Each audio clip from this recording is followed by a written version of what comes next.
Jeff Fuller with you, Jay Fuller Interviews. Please subscribe on YouTube, Jay Fuller Interviews. Join the Facebook group, Jay Fuller Interviews. We're on Instagram and Twitter, Jay Fuller Interviews, and now on all the podcasting channels as the Backfire Podcast with Jeff Fuller of Jay Fuller Interviews. I believe people's stories make our stories much better, more impactful, and certainly less ignorant. So just take the time and listen and learn from somebody else. One with a great story is Paul Shirley. Paul, welcome to the show. Thank you for finding that very weird picture of me. Yeah, man, I had to go back a little ways, but you were a sophomore where? Iowa State? At Iowa State. You can see how I turned out looking like I do. It's like the origin story of Darth Vader. You're like, yeah, I can get it. I get it. It doesn't make a bunch of sense right now as I'm staring at my own face in two different places. How boyish, though. How just innocent and unsure of how the world was going to treat him at that point. Well, that was a while ago, right? 96, 97. That was the year that you were there. But talk to me. You do not look like you're 6'10". When did you get your growth spurt? Well, first of all, how do I not look like I'm 6'10"? I'm sitting down. And you can see my face. So first of all, second of all, I guess that is, I really hated being called 6'10" because that sounds too tall. I'm actually 6'9", and so I will always say I'm 6'9", but it does throw people off if they're really paying attention and they have some sort of contact like my media guide from college or Wikipedia.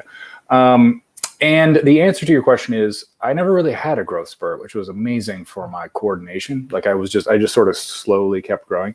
A lot of people who end up tall go through these like 9-inch growth spurts and then they can't keep track of their hands and their feet. And I was lucky that I didn't have to deal with that.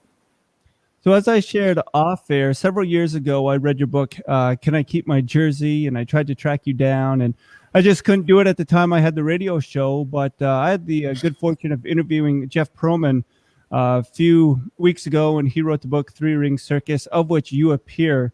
When you were contacted by Jeff about that book, remembering being with the Lakers, did that bring back great memories or just memories just from a long time ago?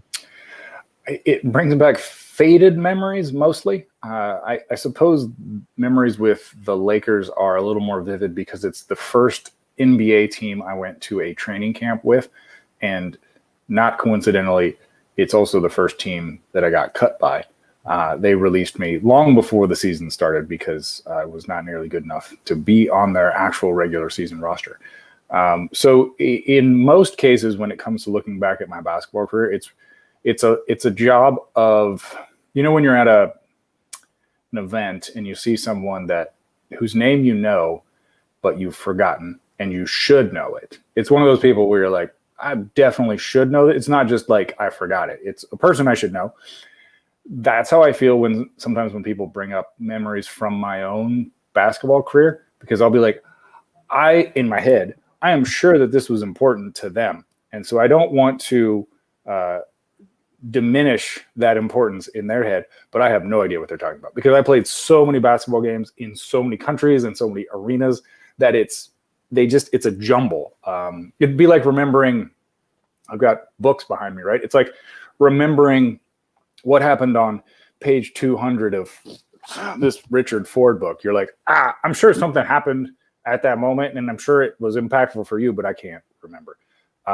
The Lakers time was vivid because it was Shaquille O'Neal and Kobe Bryant and Phil Jackson, and so it can't help but stand out.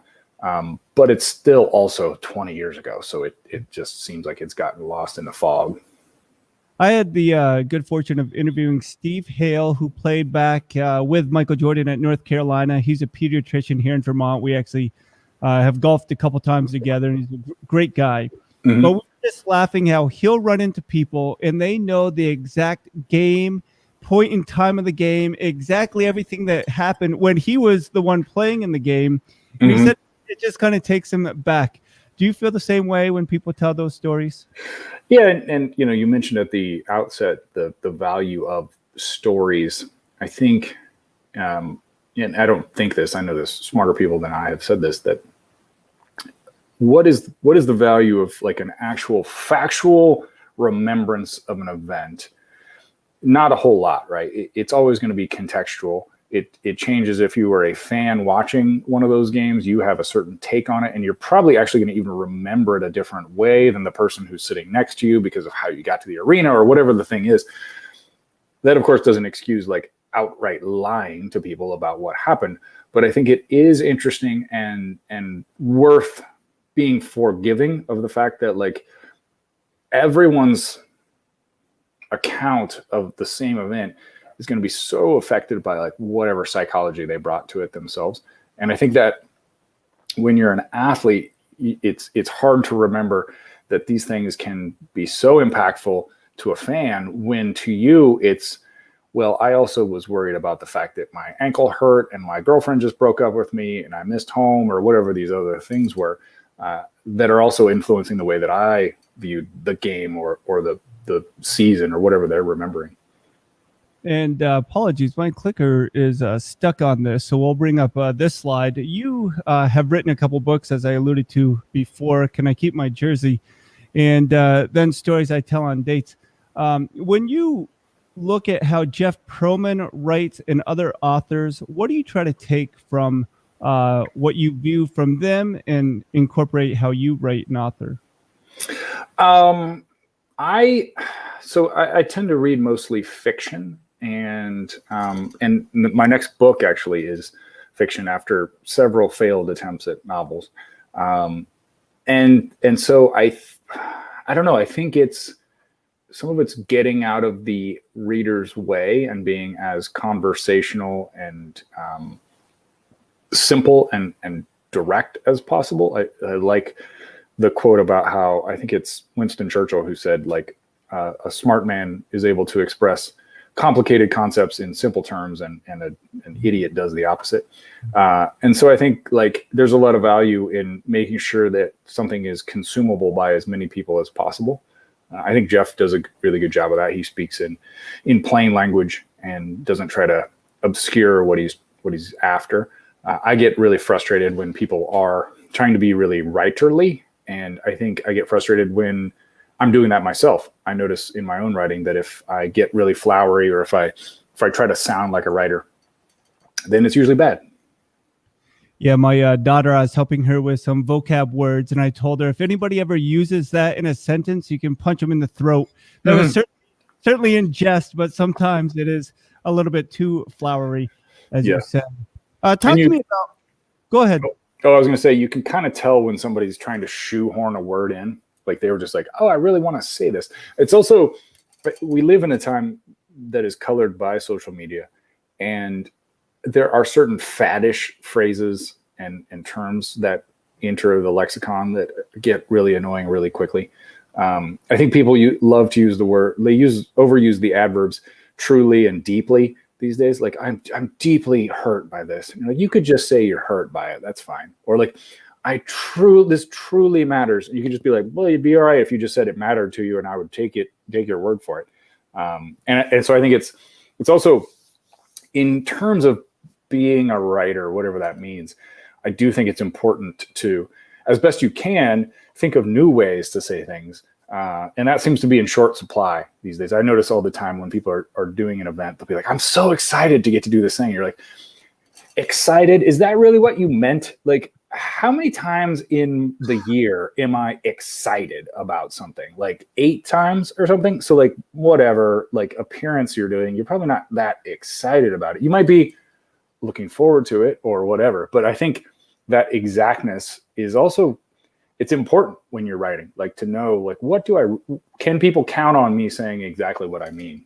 Yeah, no, that's really good. When we talk about basketball and your career, you certainly had some great opportunities. When you were going overseas and bouncing around seemingly from team to team, were you able to take in all the experiences, or were you kind of frustrated you couldn't just land in that one spot in the pros and stay there? I think I know that I love the fact that I got to play in so many places, but I think you're spot on in that when you're in those physical locations, but also those circumstances in your career, it's hard to really value the experience, as it were, because most of the time you are worried about like, well, what does this mean for the next step in my career? Was this the right decision? Am I, going to be okay if I get cut, whatever the situation might be? I think that was part of my disappointment with being a professional basketball player, was just that I always thought I would get to a certain place and then get to stay there and build up relationships and get a feel for the community and the environment I was in. And as it turns out, that's really rare. There are 200 guys maybe that can do that every 5 years or so, who are going to be on the team year after year after year. But for the next 2,000 people, it's going to be this fairly mercenary existence, which is the life that I personified.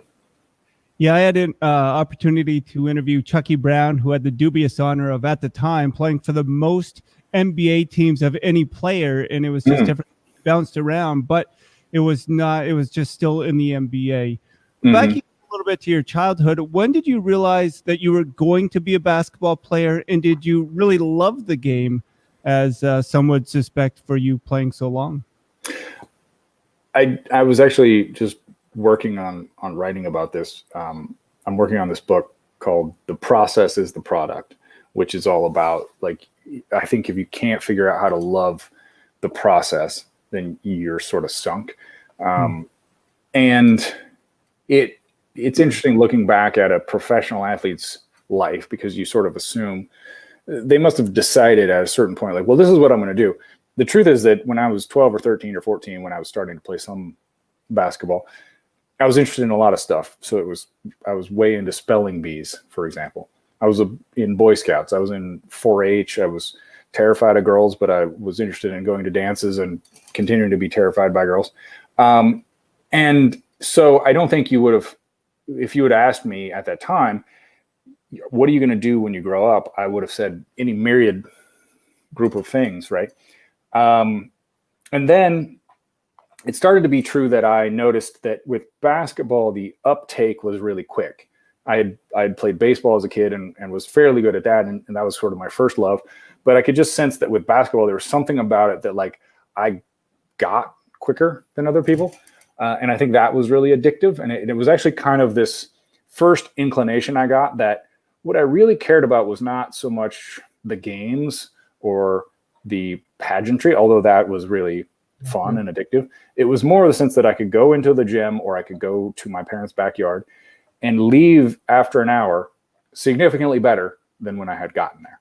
And I think that's kind of what we're all always looking for, is something that we can feel that progress getting made, because it is truly addicting. I talk a lot about this book, Deep Work, by a guy named Cal Newport, and he talks about how addicting it is to be fully engaged in something, concentrated and feeling like you're in the quote zone, and about how, because again of the times we live in, everything's competing to kind of keep you away from that. And I think, like, when you're a kid, you are looking for those bits of engagement, and I was lucky to find that in basketball. It's something I could do by myself that also then existed in a team framework, and that then later took me to a bunch of places. So Paul Shirley, paul-shirley.com is where you can find more information. Dig into that a little bit more if you would, because I know I've always benefited more from team sports because I like that camaraderie, but also the accountability. But there is something just freeing with basketball of being able to go shoot around by yourself. How important was the team aspect for you, and how has that helped you as an author and a writer?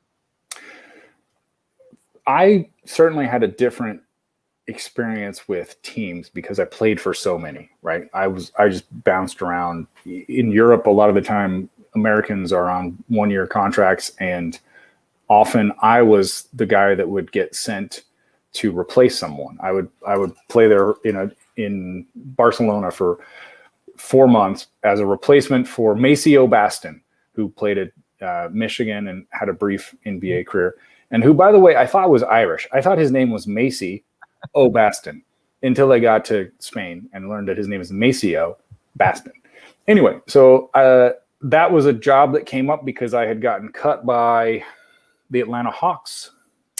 And this team in Barcelona needed a player for the last 4 months of the season. And so the job was not only to play basketball, but it was also to fit in really quickly. So to figure out what was my role and how could I get along with these people. And I think that's maybe a different experience than, say, Shane Battier ever had, right? Like that's a guy who played on 3, maybe 4 different teams.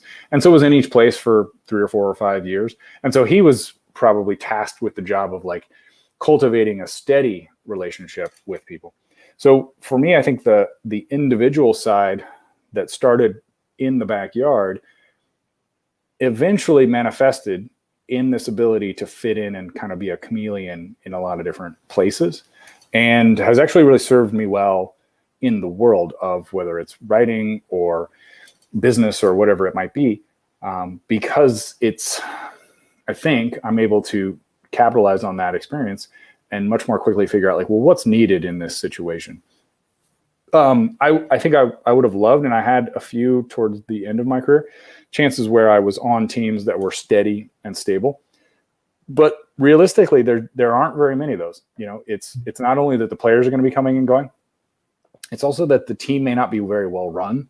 And so the GM is out, and now the coach is gone. And so I think that's why, as a player, it is kind of hard to even think of those various teams, because it was more like I was just like, get off at this stop and then play here for a while and then get off at the next stop.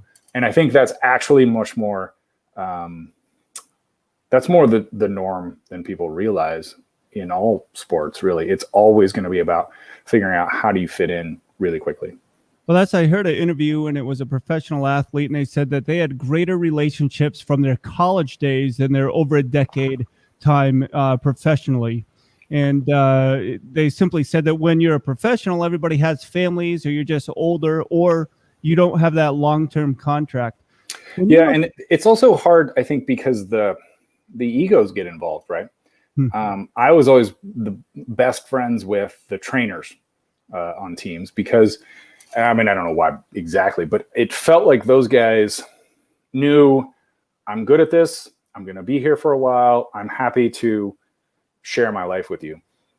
It has to be remembered that especially in team sports, a lot of times you're competing with the very guys who might be your friends. I think that's, I had never really thought about this, but I've always been envious of baseball players because it seems like their clubhouses are a lot more convivial than a basketball player's locker room. And I wonder if some of that is because everybody on the team knows what their position is. And so if you're a second baseman, you're not competing with the pitcher for a spot. And even though I was a slightly different position than maybe the point guard, there's a lot of ways that in basketball it can be kind of fluid as to who's in whose position. So you're kind of still in a little bit of competition for playing time and for dollars and all of these other things. And I think that sets up potentially some obstacles to being the best of friends. So this takes us a little out of the array of basketball, but I think that's good. I just know when sometimes kids are younger and they get so trusting, but then as you grow up and you get older and you see life and you've been burned or you become more guarded. Do you think that's how do you think is the best way to teach kids to trust people, but also to be self-aware, that to know that life isn't always fair? I would imagine, not being a parent, that the only way is that they're going to be betrayed a few times and they're going to be able to figure out how to modulate that trust. I think one of the really sad things is if that trust is betrayed early on and then they're never able to form those relationships. I think, lucky to have some really loyal and effective coaches early on who didn't necessarily care about their own egos. And so they were able to build this trust in me, because it does. You're right when you talk about this, because it does require some level of trust to get any team to function, right? So if I'm playing for you, I have to trust that you have a vision for where we're headed, that you care about me as first a person and second as a player, and that I can, in a lot of ways, put my fate in your hands. I think that's one of the gifts that great head coaches have, is that ability to see a person as a human and as a player, as a sort of employee. And I would guess that that's one of the parents' jobs, right? Is to make sure that a coach is someone that you can first trust with your child and then kind of let go with your child, right? Like, I think that's the main thing we see in youth sports, right? Is that parents have such a difficulty letting go, and they want to second guess the coach, which of course never ends well. Hey, Paul, go back to your high school days. When did you realize you were the best player on the floor? I'd like to say that that I'd like to be modest and pretend that I never figured that out, but that's not true. And I don't think you can be really, really good unless at some point you have that realization. We used to have guest speakers at Writer's Block fairly frequently, which we don't currently because of, things that are happening in the world. And a comedy writer once said, like, if you're thinking about writing comedy for TV, you better make sure that at some point in your life, somebody has said, you're the funniest person I know. Like, if that's not the case, like, you're probably not funny enough to be one of the 500 funniest people in the world, or whatever we want to measure writing comedy as. I think for me, it was, I was, I always have had a little bit of arrogance when it comes to like how good I was at basketball. And I think that's, again, a little bit required. I was kind of a terror on the court between age 16 and 20, probably. I think that gets calmed down a little bit in college because you just start to recognize, like, oh, there's some people who are around me who are quite a bit better than I am. But it was, I'm actually appreciative of that I had that experience, because there were times when I would come off of the court and scream at my teammates and say, if you don't give me the ball, I'm going to punch you in the nose, right? And like, it doesn't sound pro-social, but like that is required. That mentality is required sometimes in life. That ability to say, like, I know what I'm doing, and I need you to stop whatever these distractions are and hew to what's going to be best for not only you, but also for this group of people. And it's, again, I think that's an invaluable lesson. It didn't last very long, right? That wasn't the case forever. It became the case again when I played on certain minor league teams, and maybe when I played overseas. It was definitely never the case in the NBA. But it was, again, I think that's a great like life trainer to get to a point in something where you feel like you're the best around. And then you can carry yourself with that confidence. So were you devastated when you got cut from those NBA teams? Yeah. I mean, I think, by the way, that picture that's in the background is a fun one. That's actually the last team I ever played for, Unicaja Malaga in Spain. Great find, Jeff. I thoroughly appreciate how prepared you are for this. And I'm kind of feeling like I am underprepared when I interview people who are on the Writer's Block podcast. Anyway, I was an easy crier. If you really get deep into some pictures, you'll find a picture of me crying. And that happened all the time when I would get cut. I don't know if this was healthy, but I was really attached to my self-image as a basketball player. And so when I failed, when my team lost, I took that as a personal failure, right? And that meant that there were a lot of hotel rooms where I collapsed on beds because I couldn't believe that the Los Angeles Lakers or Minnesota Timberwolves or Atlanta Hawks or whomever had sent me packing. Again, I don't know that that's the best way to be, but I was young. I was filled with vigor. And I also think that for me, that was the only way I could be. I had to care so much that it was devastating each time. Yeah. Now I ask this hesitantly, but I just want to ask that I'm a pastor full time. And so I always think everybody goes through some sort of adversity. I would say that faith will get you through. I would believe faith is in God. what got you through? Was it just a drive that you were going to overcome and take the next step? Was there an aspect of faith? Were your parents just always in your ear, letting you know you could do it, or somebody just cheering you on? What got you through those times? I think these things change as we age. I had parents that were on one hand supportive and on the other hand hard driving. I would guess if we were to really psychoanalyze that there was a fair amount of seeking approval, like that I will be okay if I am great at this thing. And that started with parents, but then it became peers and outsiders. I think like with many people who were successful on some level, and that's not to say that I was as successful as you can be in basketball. I lost sight of what I cared about and started to worry so much about like, well, I'm doing this because I love the roar of the crowd, or I love the fact that people know my name, or whatever that might be. And often got reminders, usually through catastrophic injuries. As you know, Jeff, from reading my book, if you were paying attention, when I was playing for the Chicago Bulls, I had my kidney and spleen ruptured and came sort of close to dying on an airplane that was coming back from Indianapolis. And that was a moment that really put me back in touch with why I was doing what I was doing. I remember so well, like my kidney and spleen had hit my backbone and exploded and were bleeding on the inside of me, but I didn't know what was going on because nobody really exactly knew what was happening. And it hurt so much that I vividly remember thinking I could die now and that would be fine. Like that would be an attractive alternative to this amount of pain.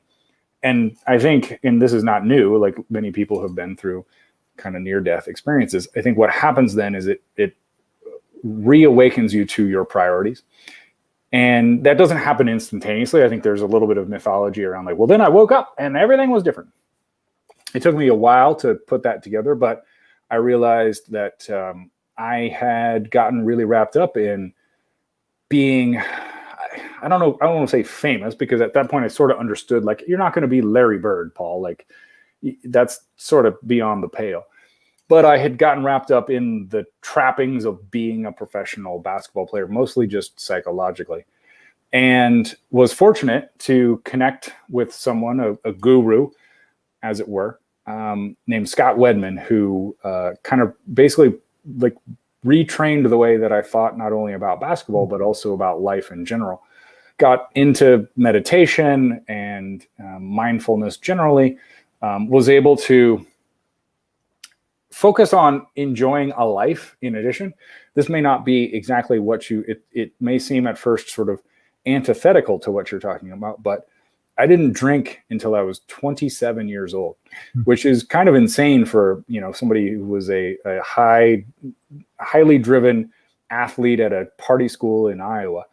And part of that was I was so uptight about like being the best basketball player I could be, that I really put aside my social life and the fullness of life. And I think coming out of that major injury and learning from Coach Wedman a different approach to things, I was able to achieve some balance that I think would be within the teachings of Christianity. That's not really exactly my bag, but I can respect the fact that, like, I think all religions would aim us toward moderation and understanding that we need to be at one with our surroundings and at one with the world. And again, I think that I was unluckily lucky to have that awful experience that connected me with things. And the rewards became very clear after that. And then that next year I made my first opening day roster with the Phoenix Suns. But not only that, I was okay with being cut by the Phoenix Suns like 3 days into the season. Went off to Russia to play for 2 months, came back ready to quit basketball, but not from a like frustrated kind of perspective, more from a like, I don't know, I did my best and it didn't seem to go that great. And then a day after that happens, a trade happens and the Phoenix Suns re-sign me, and that turns out to be the best Phoenix Suns team in history, and also the best team in the NBA that year. And so I got to go to the playoffs with the best team in the NBA, which didn't end up winning a championship. I think we got beat in the Western Conference Finals. But it was a fairly profound experience, and I think it came out of being reminded of why I did what I did. As I mentioned early on, it was reconnecting to what I really care about is getting better every day, and the results or the rewards will either come or they won't. But all I can connect to is this moment and this time. Postscript is, I wish I could say that that's how I live every day of my life, but I think, unfortunately, we all need to be reminded of it daily, weekly, monthly, right? For sure. Again, Paul Shirley makes some time. Paul-Shirley.com is where you can find more information. Can I Keep My Jersey, your first book? What prompted you to write this book? When you wrote it, was it cathartic? Talk to us about that journey. So when I got to Greece, which was my first stop after getting cut by the Lakers, I was really lonely, honestly, and didn't have a TV, which is kind of important to this story. I had also, the year before, had a friend of a friend who played in Spain, and that friend would write these emails about what was happening to him. And he was really good at making these emails entertaining. And I had resolved that if I ever got to play professional basketball, I would do something similar. So combining being lonely, having time because I didn't have a television and I no longer had to go to class, I was like, well, let me start writing some emails. So I would each week write a journal about what was happening to me. And I would send it out to, at first it was probably 20 people, right? Just from my Yahoo Mail address, like, here's what happened in Athens. And I quickly realized that if I made them funny, then people would respond and I would be less lonely. So I developed kind of a shtick in just how to talk about what was going on. And then people were like, hey, do you mind? I'm forwarding this to all my friends. Do you mind if we just add them to the email list? So I built this like weird listserv of people who were just getting these weekly emails. And because so many strange things were happening, strange in the sense that like nobody I knew had ever played basketball overseas except for this one guy. I just kept doing it and continued to kind of work on honing some sense of humor. And you know, it's not like my writing ability was like some sort of profound experience, but I was able to craft a style of some kind. Did this for 4 years. And then while playing for that Phoenix Suns team, their website people were like, do you want to write a blog? Which was new, fangled at the time. And I found out that they thought I would just send them some notes and that they could like turn that into a passable piece of writing. Little did they know that I'd been doing this thing for like 4 years. So I kind of knew that I could do it. And I also had always thought like, I'll probably write a book when my career is done. Not that, again, I knew how to write a book. I was just assuming that I could figure it out. And so this blog that I wrote for the Suns website, kind of took off, and the Wall Street Journal found it and ESPN found it. And then that resulted in Random House calling my basketball agent. The reason I got stuck in saying that was I've been thinking a lot about like presidential and presidential candidate gaffes and how like we always leap on people if they say something wrong. And I was like, oh man, I'm saying something wrong. Imagine if I were running for president, they would really, which is like very narcissistic of me to think that. But anyway, so Random House calls my basketball agent, is like, hey, has Paul ever thought about writing a book? And basketball agent calls me and I got to write a book. Hey, what was your major at Iowa State? Mechanical engineering. What made you choose that focus? It was the hardest thing I could think about doing. And I figured if I could do that, then I could always come back from it. It was like, we'll start at I didn't really know what I wanted to do. I was like, well, let's start at the hardest thing and you can always ratchet it back down. Did you go to college? Yeah. What's your degree in? So I was a religion major. Okay. So did you pick it because you had always known I want to be in that field, or was it explorative? How did that end up? Yeah, I kind of picked it because I wanted to help kids. I was a youth pastor, a youth ministry major with a double major, religion and youth ministry. So I was trying to put that context into a way students could understand and it could be relatable, practical. So that's why I chose. But I asked that question because how difficult was it being a student athlete with that focus? It was a lot like being in the military, which is to say that it was quite difficult, but also kind of amazing training for life. I have learned so much about how to get things done from that period in my life, because mechanical engineering was not only difficult, but it was pretty difficult for me. Like I wasn't really a whiz at numbers. I was smart enough. Obviously, I got the degree. It didn't completely baffle me, but it wasn't like it came super easily to me. And then I was also playing basketball at a level that was a little, like, slightly beyond me. I was actually a walk-on at Iowa State. Technically, I was there on a national merit scholarship. So I had not been recruited by them.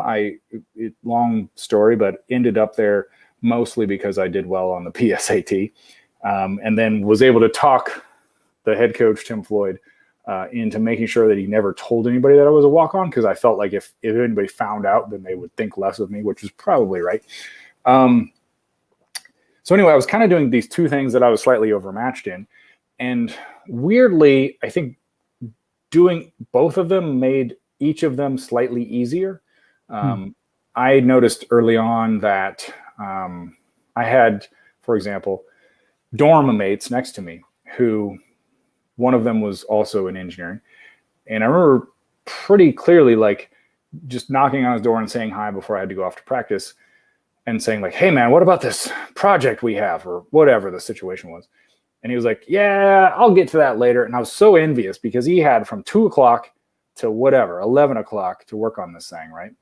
And I had to go to practice, which was not only going to take the time that it took to do the practice, but I was also going to be exhausted afterward. That friend / neighbor made it a semester before he left. And what I figured out was that just because people had more time didn't mean they were getting more done. Yeah. I learned very quickly that, like, if I had 20 minutes, that was the only 20 minutes I was going to have. And so if I didn't study then, it wasn't going to get done. And that meant I got really good at focusing really quickly on whatever it was that I needed to get done. It also meant that I learned how to ask for help. So, like, all the time, I remember so well, like, being faced with learning calculus and sitting there in my dorm room and being like, well, I don't know how to do this, and I'm not going to go figure it out. Like, I've tried and it's not working. So I quickly learned, like, the only way for me to study was in groups and in public situations where I could ask people questions.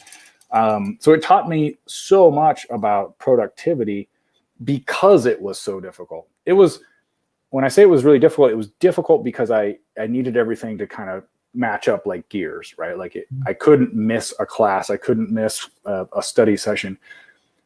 But in a lot of ways, I worked less hard than other people because they would waste so much time in their actual work sessions.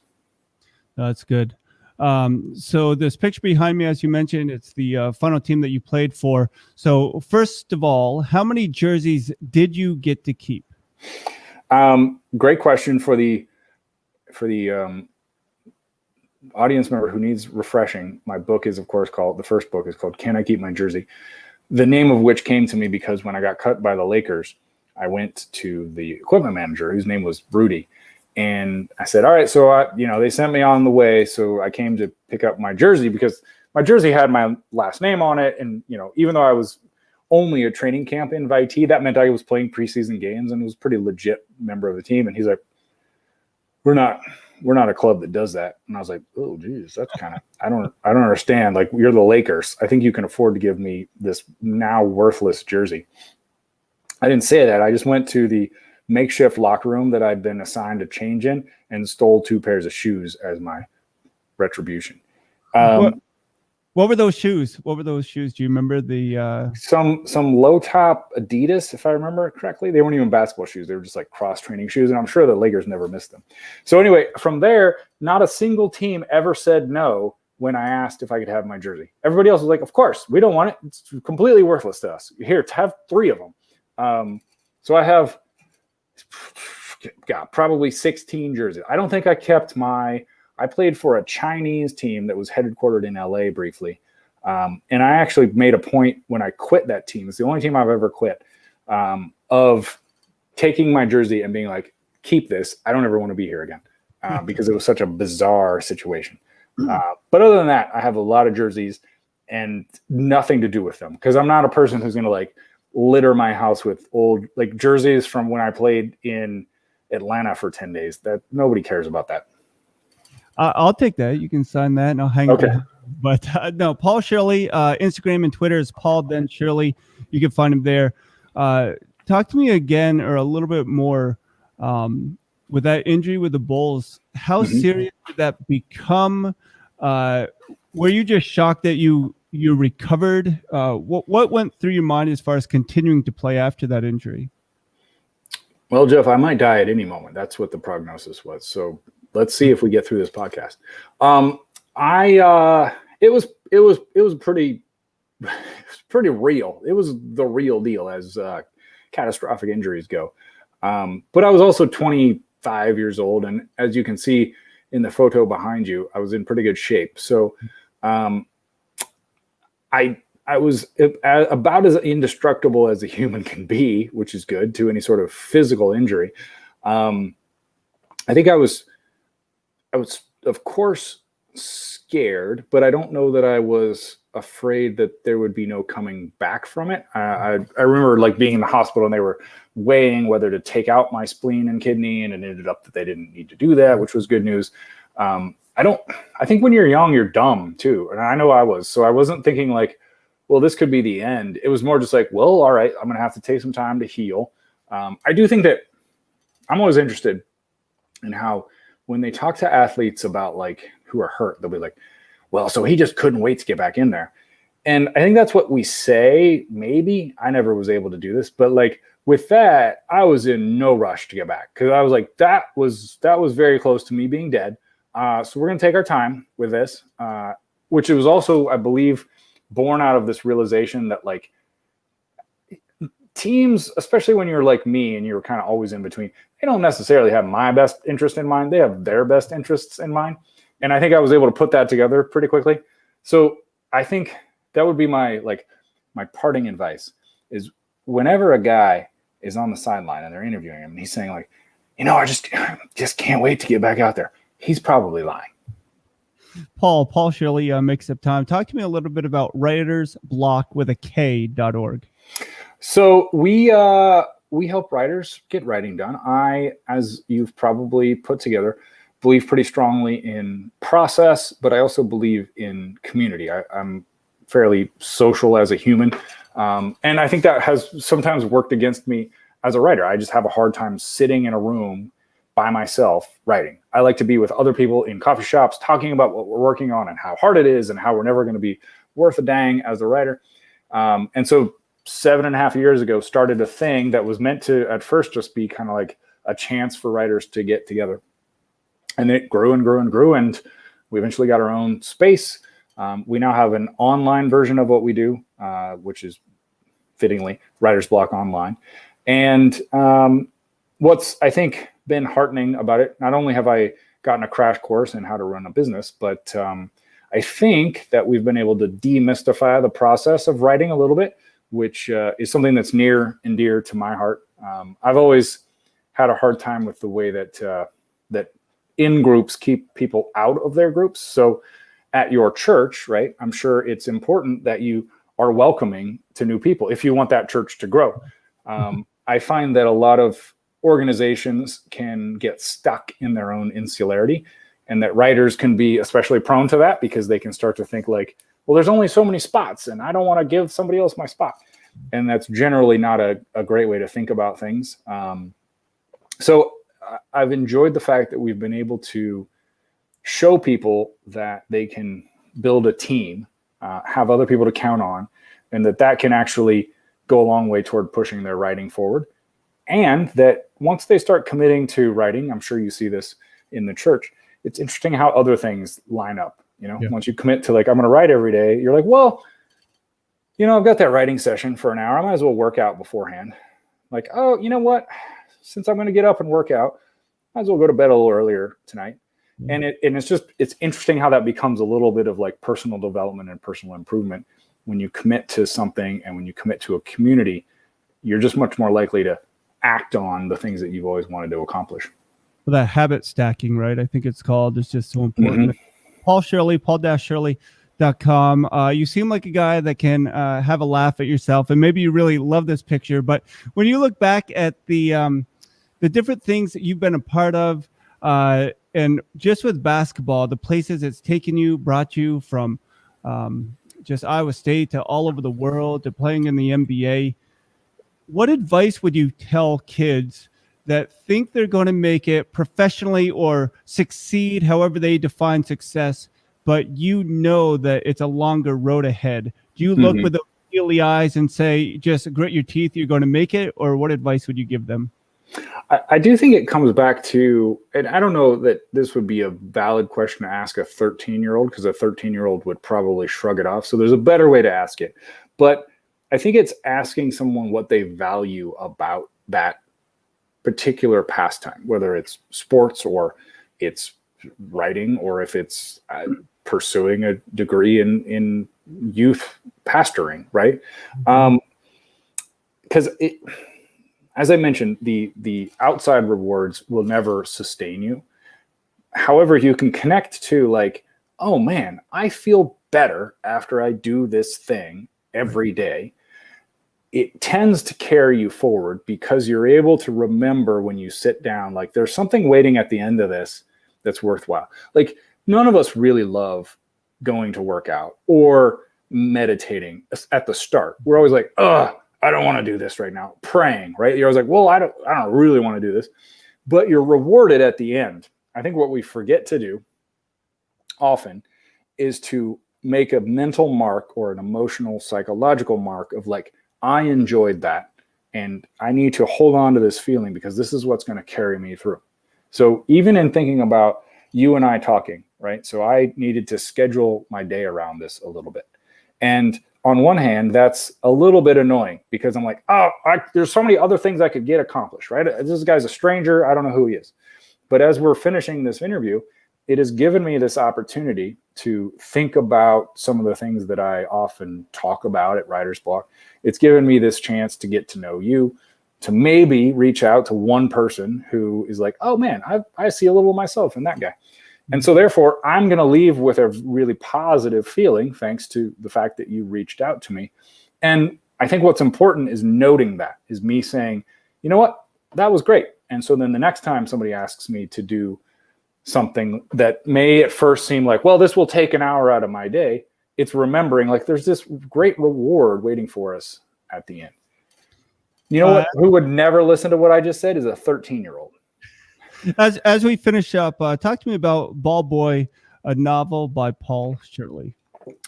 That, yeah, as I mentioned, this will be my first fiction after a couple of failed tries. So I was going to say, it's going to be good, but that doesn't mean it's going to be good. It's a book about community cloaked in a book about basketball. What I've been telling people is imagine Karate Kid, but in reverse and about basketball. In Karate Kid, they move from New Jersey, I think, to Southern California, and Daniel LaRusso finds karate when he needs to like fit in. In Ball Boy, my main character, whose name is Gray Taylor, is moved suddenly out of Los Angeles to a very small town in Kansas, which is where his mother is from. He finds basketball as a way to sort of fit into this new world. And then he uses basketball to show this little town that thinks it's dying that it's much better off than it realizes. Well, I have to get an autographed copy. Sounds good. And I love Cobra Kai, so maybe I'll have the same success as that. So maybe so. Or maybe 8 people will read it. I don't know. Who cares? Well, Paul, thank you again for making the time. I'm going to close out with a question that I stole from Hernando Planos, who is a basketball coach. He has a Be Contagious podcast. So go listen to the Be Contagious podcast. But he closes with, if or when, in your case, when the feature film is made about your life, who plays you in that feature film? Oh, man. It's tempting to go with the people that I've been said or been told I look like, which includes Timothy Hutton, although he's getting a little old. So, and Tom Everett Scott. Do you know who that is? I do not. Okay. Have to Google. And it could be there's a football player named Matt Leinart that I used to get mistaken for, but the original, and this is who I'll pick, is Jim Carrey. Hey, there you go. So I used to, when I was in college, if I had a highlight by some miracle in a game, they would always put, because especially when I was young and clean shaven looking, I looked kind of like Jim Carrey, especially when it's like a bunch of black guys and then this one white guy, kind of like in Living Color. So they would just put up pictures of Jim Carrey whenever I did anything. And then I think now as we age together, our age, he's quite a bit older than I am, but it's starting to compress because I have gray hair and I'm aging quickly. So he could pull it off. So the second part to that question is, who plays your love interest in that feature film about your life? And while you stop to think, I always say Dwayne "The Rock" Johnson plays me because we look so much alike. Well, not really. I just think it'd be same body, exact same body. Yeah, and then Halle Berry plays my love interest. Okay. What say you? Love interest is interesting because it's like, is that an actress that I would have a crush on? And so I want to meet because I'll be there for the filming, or is it just who would personify my ideal? Yeah, just don't overthink it. That's all. Well, you know who doesn't do well with not overthinking things is this guy. I'm gonna say, okay, love interest for my life. Gosh, do you remember Rachel McAdams? Yeah. Okay, that's who I picked, Rachel McAdams. Hey, Paul, thanks so much for making the time. A pleasure, and you've been so generous with your time. But we wish you all the best, and we're excited about Ball Boy and getting that out. So thanks again. Thank you. One question. Can I steal that question that you stole to use when I interview people? Yeah, just give me credit for stealing it from Hernando. So okay, got it. All right, cool. Hey, thanks so much, all right, Paul. Thanks, Jeff. Again, Paul Shirley, paul-shirley.com on Instagram and Twitter, Paul then Shirley. My name is Jeff Fuller. Thank you for subscribing to the YouTube channel, Jay Fuller Interviews, the Facebook group, Jay Fuller Interviews, Instagram and Twitter, Jay Fuller Interviews, and now the Backfire Podcast on all the channels, Google Podcasts, Apple Podcasts, as the Backfire Podcast with Jeff Fuller of Jay Fuller Interviews. Thanks all. Make sure you get Ball Boy. And if you have not, get Can I Keep My Jersey by Paul Shirley. Talk to y'all soon. Thanks.